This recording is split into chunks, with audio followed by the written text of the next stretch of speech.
one of the most befuddling of life's riddles, and that is, how can a relatively few dictate terms to a much larger group? Well, the answer to that has been found by radical groups and extremists all over the world throughout history. The Nazis, for instance, they were only a tiny percentage of the German people, but they managed to control and coerce into compliance an entire generation in the name of their murderous ideology.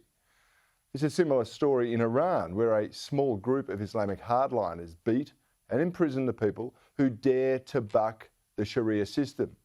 Here's an example of how things have changed. This is a photo Sky News host Rita Panahi put online earlier this week about how her mother lived before the Islamic Revolution.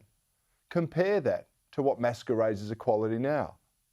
This week, the tales of women killed there because they refused to wear the hijab or the Islamic headscarf as we know it have been horrifying. There are reports that 76 protesters have been killed while demonstrating in support of Mahsa Amini, whose family believe that she was killed by the morality police, if you can believe it. Here's some footage of the protests. Now, that's an example of how a religious minority control the political decision-making to their advantage. There are many other areas where it happens, and we discuss a lot of them on this program quite regularly. The concepts of gender, of race, of creed, of colour, well, today they're more reflective of extreme ideas than mainstream thought. So too is the policy response to global warming, to COVID, renewable energy, and a host of other political measures. To coin a phrase, it really does appear that the nutters are running the asylum. But my question is, how does that happen? How is it that a relatively small group can influence events to such an extent that it can actually control the majority outcome? Well, it's a real-life version of the game theory known as prisoner's dilemma. That's where even rational people will not cooperate despite it being to their advantage to do so. And that decision-making happens in almost every field of human endeavour, in sport and politics, you name it. There is always someone seeking an advantage at someone else's expense. However, this week I've been reading a book. It's called Skin in the Game by Nassim Nicholas Taleb. Now, he's one of those super smart maths blokes who can break really challenging subjects down into something that we can all understand. And one chapter of the book deals with exactly the issues I've outlined. That chapter is entitled The Most Intolerant Wins, the Dictatorship of the Small Minority. Taleb writes, it suffices for an intransigent minority, a certain type of intransigent minorities, to reach a minutely small level, say 3 or 4% of the total population, for the entire population to have to submit to their preferences. Now, he gives a number of contemporary examples about how this works, ranging from halal food certification through to disabled bathrooms and even peanut allergies.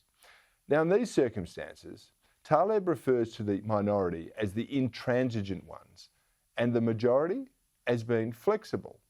And this explains why, for example, a substantial percentage of meat products in Australia and the UK and in the Western world is actually halal certified, despite a much smaller percentage of the population actually being Muslim. The majority of the flexible group, they don't care, while all of the intransigent group actually have skin in the game. They do care. And in political terms, let's think about it like this. Right now, it appears the Greens party are basically running the country. Labor seem to be scared of them, and the Liberals think, aping after their policies will prevent the drift of their supporters. But the Greens have an intransigent base of somewhere around 8% of the vote. Now, this is but a quarter of the sticky vote of both Labor and the Liberals. They got over 32% at the last election. So how is it that the Greens carry more weight parliamentarily? Well, they do so because the seemingly rational people in the major parties actually refuse to cooperate. Plus, some of the flexible people within those mainstream groups will lend their support to the Greens' crazy Marxist agenda because it makes them feel good about plants or animals or oil or whatever, who knows. And the Greens also have what is referred to as the power of veto. They can influence the feeble-minded minority in other groups outside of their own, and this gives them even greater power.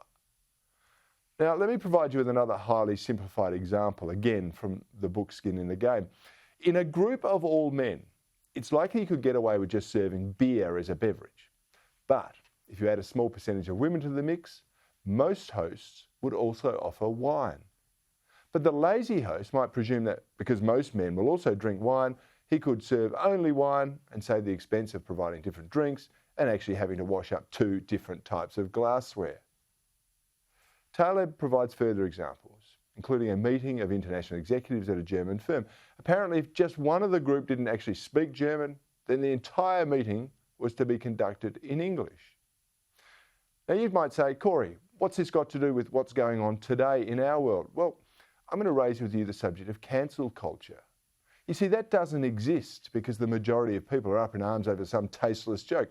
Most don't care about it. And if they do, they don't care enough to kick up a fuss. That leaves the tiny minds of the hysterical activist to dominate the public square, calling for cancellation for some minor transgression. Thus, as Taleb writes again, it is the most intolerant person who imposes virtue on others precisely because of that intolerance. And that begs the question, as posed by this book, clearly can democracy, by definition the majority, tolerate enemies? The question is as follows. Would you agree to deny the freedom of speech to every political party that has in its charter the banning of freedom of speech? Or take that one step further. Should a society that has elected to be tolerant be intolerant about intolerance? Taleb then surmises, so we need to be more than intolerant with some intolerant minorities. It is not permissible to use American values or Western principles in treating intolerant Salafism.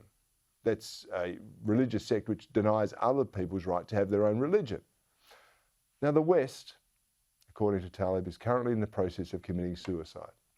And that takes me back to the Greens. Their voters are hardcore. Sure, most would also be ignorant Marxist watermelon heads, but they simply aren't for moving politically.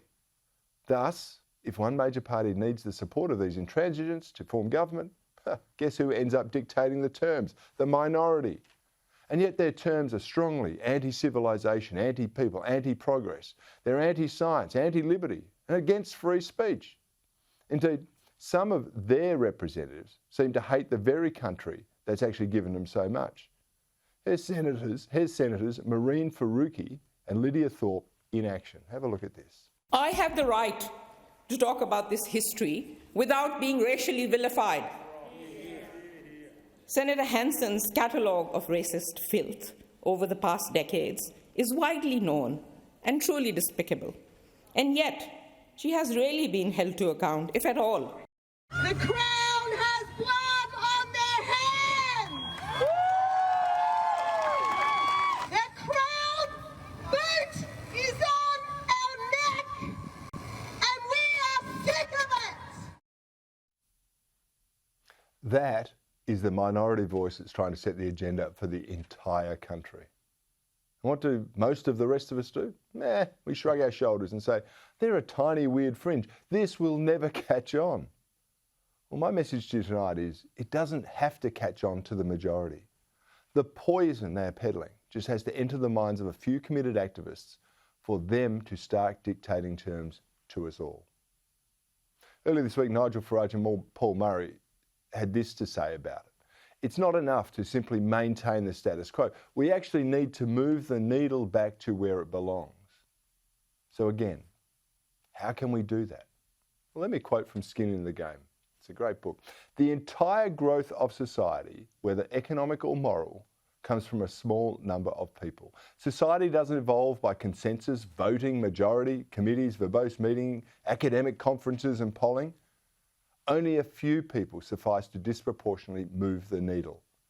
All one needs is asymmetric rules somewhere, and asymmetry is present in about everything. Well, that, my friends, is our opportunity. We need to find the lever. We need to put our shoulders to it to move the needle, just like the lefties have been doing for years now.